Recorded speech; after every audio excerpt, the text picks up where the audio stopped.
Vous savez quoi? J'ai un peu un rapport amour-haine avec l'affiche Gunther contre Jey Uso à WrestleMania 41. Bon, amour-haine c'est peut-être un peu fort, mais parfois je la trouve complètement banale et nulle.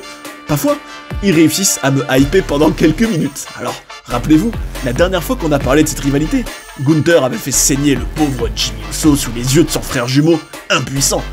On peut dire que, comme jamais, Jey était face à Gunther le Rouge, sa bête noire. Et depuis, ont-ils surfé sur ce segment mémorable? Ont-ils réussi à battre le fer tant qu'il est chaud? Dans la dernière ligne droite avant le showcase des Immortels, quel bilan peut-on faire de leur feud depuis le Royal Rumble? Que des questions passionnantes, mes amis. Et cette fois, c'est décidé, on va remettre toutes les pendules à l'heure. Alors prenez-vous un café mi-samoan, mi-autrichien, mettez les lunettes de la clairvoyance et en avant. Vous êtes bien sur Johnny Catch.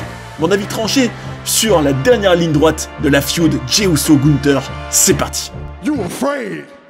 Jey Uso contre Gunther à WrestleMania 41, qui va gagner? Haha, c'est la grande question, mes amis.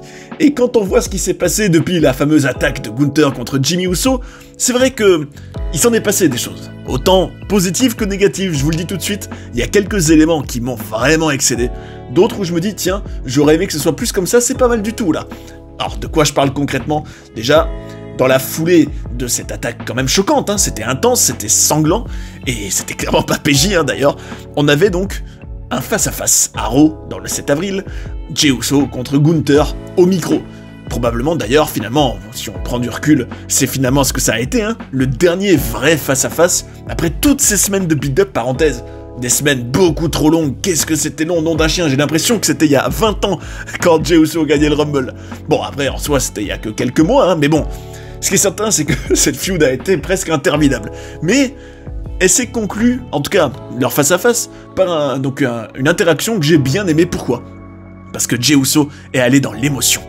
Au lieu de nous faire les hits habituels, vous savez, alors autant, je vous le dis, hein, j'ai rien contre Jey Uso du tout.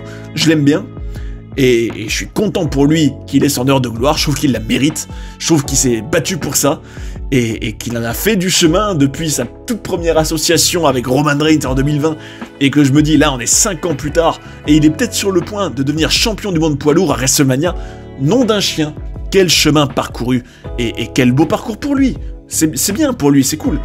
Mais parfois, je trouvais, depuis ces derniers temps là, qu'il a beaucoup trop été dans... Bon, c'est sûr que les fans aiment bien, ils sont contents, mais dans les hits, la musique, et patati et patata, qu'est-ce que c'est lourd, bref.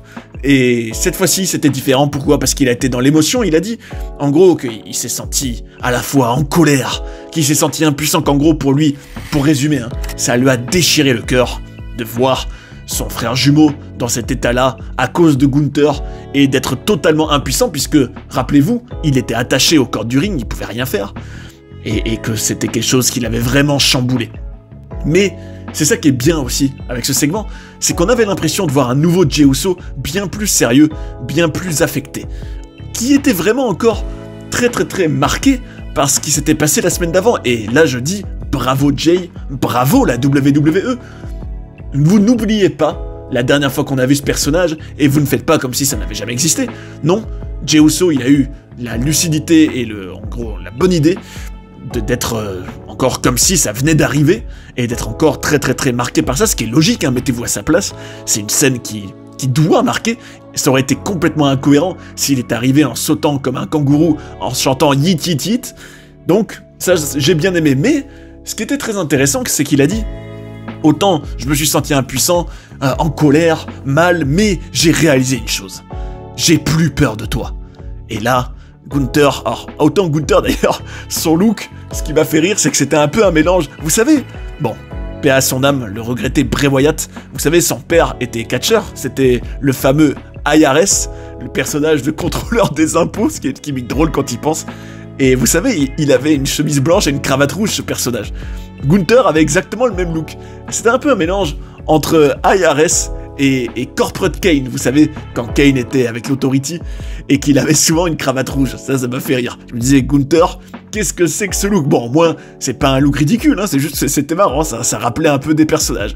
Mais donc, ce qui était très intéressant, c'est que Gunther, au début, le regardait de manière très arrogante, en se disant, ouais, qu'est-ce que c'est que ce guignol, j'ai clairement le dessus sur lui, c'est un abruti, en gros, c'est un tocard, et à WrestleMania, je vais le démolir. Mais au fur et à mesure que Jay disait qu'il avait été marqué, mais qu'il se sentait différent, qu'il avait réalisé des choses, qu'il a même, il disait même sa phrase très forte, hein, d'ailleurs, j'étais étonné que ça puisse être dit, hein. Bon, d'un côté, c'est sûr que c'est pas non plus, je veux dire, politiquement incorrect de le dire, mais bon, Jey Uso, en tout cas, qui confie des choses, hein, il a dit, je le cite, je vais prier d'ici WrestleMania et je vais demander au Seigneur de me pardonner pour l'homme que je vais devenir. Je me dis, waouh, monde d'un chien, c'est quand même assez profond, hein, ce qu'il nous dit là, le Jay. Ça change quand même de Monsieur Yeet qui faisait des entrées avec Travis Scott il y a quelques semaines. Hein. Tant mieux, je préfère un Jay dans le registre de la psychologie et de l'émotion plutôt qu'un Jay guignol, hein, je vous le dis. En tout cas, il disait tout ça, il disait, en étant vraiment en colère et enragé, il disait qu'il allait venger Jimmy, qu'il allait faire tout ça pour sa famille, qu'il allait être champion.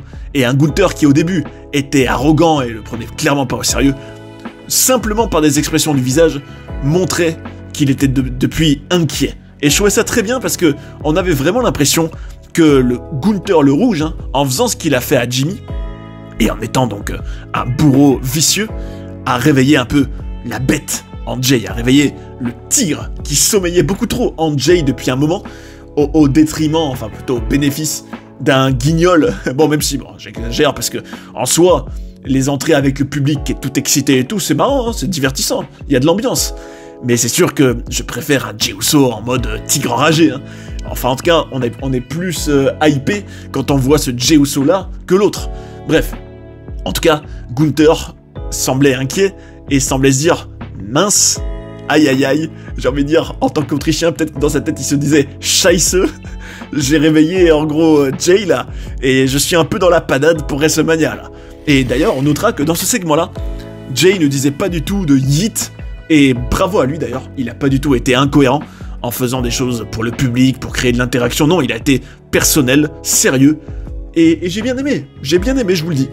D'ailleurs, c'était très intéressant dans l'émission Raw Recap après ce Raw, Gunther était interviewé, et alors qu'on lui posait des questions dessus, il a refusé de parler de Jey Uso. Donc je me disais, ah tiens, on part un peu dans des choses un peu plus originales, c'est pas mal, et bon sang... Qu'est-ce que je suis un peu retombé de mon enthousiasme le 14 avril. Parce que c'était donc le dernier Raw avant WrestleMania, et bien sûr que ce match a encore eu de la promotion, c'est logique. Quand même, c'est le match pour le titre poids lourd, heureusement qu'ils ont encore eu un segment. Alors cette fois-ci, on avait eu une promo de Gunther et une promo de Jay. Alors, ben, je vais vous dire, autant la promo de Gunther, je trouvais que c'était, bon, c'était... une promo de heel efficace, où il disait, pour vous résumer l'histoire, oui, moi je suis le plus grand cadeau que la WWE ait eu ces dernières années, et je refuse que Jay gâche tout pour moi, t'es pas à mon niveau Jay, je vais te mettre à terre pour la 4e fois de suite. Donc c'était bien d'ailleurs de rappeler que Gunther est un peu la bête noire que Jay n'arrive pas à battre, hein, c'est un peu toute l'histoire de cette storyline, hein, c'est que Gunther est la montagne que Jey Uso doit grimper, en tout cas... réussir à gravir. Il a dit, oui, j'ai pris un bain dans le sang de ton frère, toi t'as cru que j'ai perdu le contrôle, mais non, j'ai pas perdu le contrôle, j'étais en plein contrôle, et j'ai aimé ça. Bon, clairement, un heel diabolique et vicieux, hein, c'est bien, c'est ce qu'on veut d'un heel, se rendre détestable. Et il a dit, ouais, crois-moi, si j'avais été en perte de contrôle, j'aurais fait bien pire, tu peux être heureux, en gros, que je t'ai rien fait de pire à toi depuis... Bref, un Gunther qui était déterminé à garder son titre et qui disait même, ça c'était... Bon, c'était un élément un peu personnel aussi, hein, qu'il avait hâte d'appeler sa famille, enfin la sienne, hein, celle de Gunther, pour dire à quel point il aura aimé tataner Jey Uso à WrestleMania. Alors vous l'aurez compris, je me disais, bon, Gunther, ok, on a compris ce qu'il voulait, il est quand même en danger pour WrestleMania, mais il y va quand même de manière dominante, en confiance, mais tout ça, alors je serais quand même méga surpris que ça ne mène pas à la défaite de Gunther et à la victoire de Jay. Hein. N'empêche, vous imaginez quel coup de théâtre ce serait après tout ce build-up où Jay, on le construit comme le babyface qui fait chanter les fans, tout ça, vous avez compris, mais qui, au fil du temps, s'approfondit un peu pour être un peu le héros qui veut venger sa famille. Si tout ça mêle à ce qu'il perde encore une fois contre Gunther après toutes ces défaites, ce serait quand même complètement dingue. Hein. Je vous le dis, je trouverais ça fou. Mais on sait pas, hein, ce serait un contre-pied total, hein, ça c'est certain. Mais bon, je pense quand même, ce serait dingue. Et peut-être que d'ailleurs ce match est là pour compenser la défaite de Cody Rhodes contre John Cena, qui sait, pour quand même offrir un feel-good moment. En tout cas, Jey Uso, quelles auront été ses dernières paroles avant WrestleMania? Et c'est là que j'ai mon coup de gueule. Et oui, je vous le dis, ça m'a déçu. J'ai pas aimé, je trouve que autant on était dans un registre très sérieux et personnel et touchant la semaine d'avant, autant là, il arrive et il est là.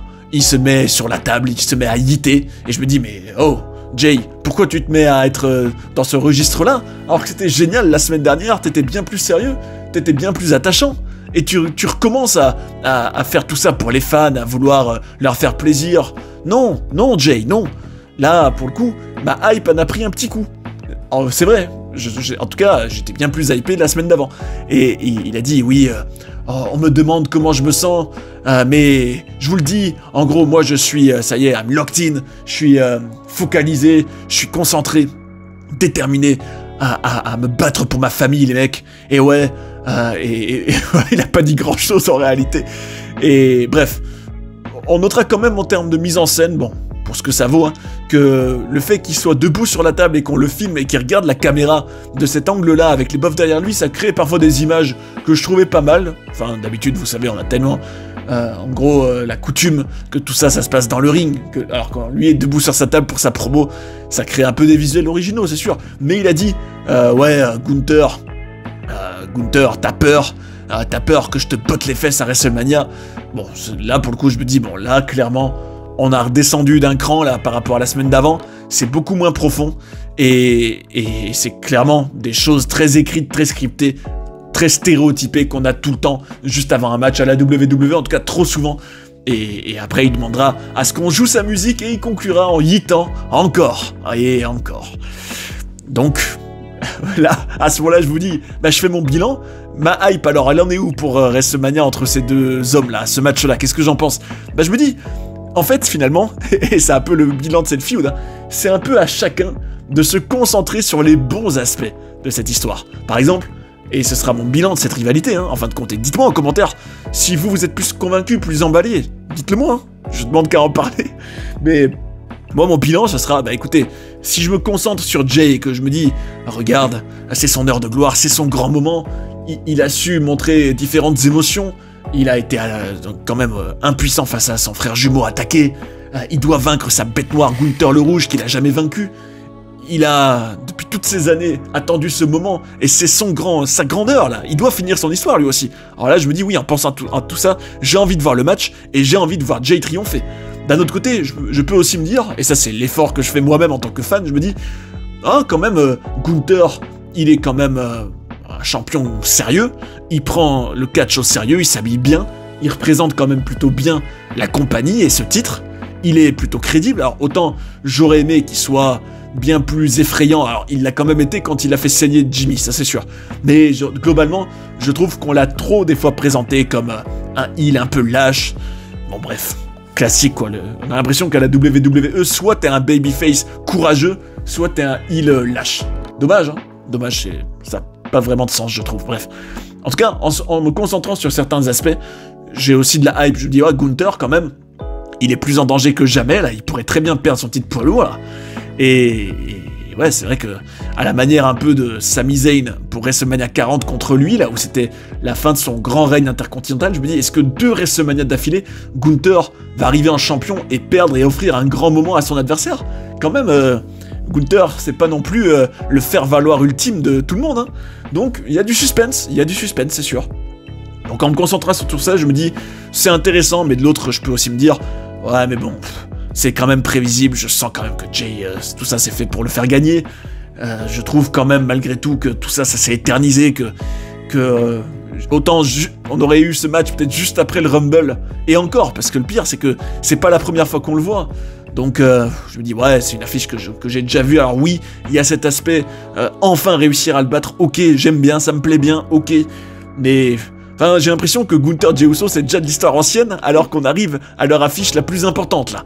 Et c'est ça, je pense que c'est le contre-coup d'un build-up beaucoup trop long. Enfin bref, les amis, je vous demande, de vous à moi, Est-ce que vous êtes enthousiaste pour ce match? Est-ce que vous êtes hypé pour cette affiche? Vous avez hâte de la voir ou pas? Dites-le moi, je suis bien curieux. Et en tout cas, je vous invite à dire ce que vous pensez, hein, sans retenue aucune, lâchez-vous. Et évidemment, merci à tous ceux qui le font, tous ceux qui lâchent des likes, des commentaires, ça aide la chaîne et puis moi je suis content de les lire. Toujours très intéressant ce partage, cette dimension interactive entre nous. Donc allez-y, faites-vous plaisir, je regarderai ça avec grand intérêt. Et puisqu'on a parlé de la famille de Jey Uso, son oncle, le regretté et grandiose et si génial et touchant Umaga, on va bientôt parler de lui sur la chaîne, mes amis. Et d'ailleurs, les plus anciens savent à quel point je l'aime, ce Umaga. Et d'ailleurs, allez voir la série que j'avais faite sur lui, hein, tant que vous y êtes, il y a quelques temps. Alors figurez-vous qu'on va reparler de lui avec des anecdotes hyper intéressantes, croustillantes et personnelles et touchantes sur l'incroyable personnage Umaga le 5 mai. Alors le 5 mai, c'est dans pas très longtemps, hein, et surtout si en plus vous vous intéressez à tout ce qui est les Usos, Roman Reigns, la dynastie des Anoa'i, alors là, c'est immanquable. Ah, c'est immanquable. Vous devez être là le 5 mai. Pas le droit de rater ça, mes amis. Des anecdotes à gogo sur Umaga, très intéressantes. Et puis, je vous le dis, ce Umaga mérite tellement beaucoup plus d'hommages et d'estime de la part de la WWE. D'ailleurs, coup de gueule, qu'il soit toujours pas dans le Hall of Fame, c'est une honte. Il devrait y être depuis des années. Donc, allez, pour compenser ça, on va se partager ensemble une vidéo sur la vie d'Umaga et tous les secrets et les anecdotes dont elle regorge. Rendez-vous le 5 mai, mes amis. En tout cas, espérons que le match, alors que Jey gagne ou perde, espérons que Gunther contre Jey Uso soit quand même une agréable surprise à WrestleMania et que le match soit bien meilleur que le build-up et qu'on en garde au final un bon souvenir.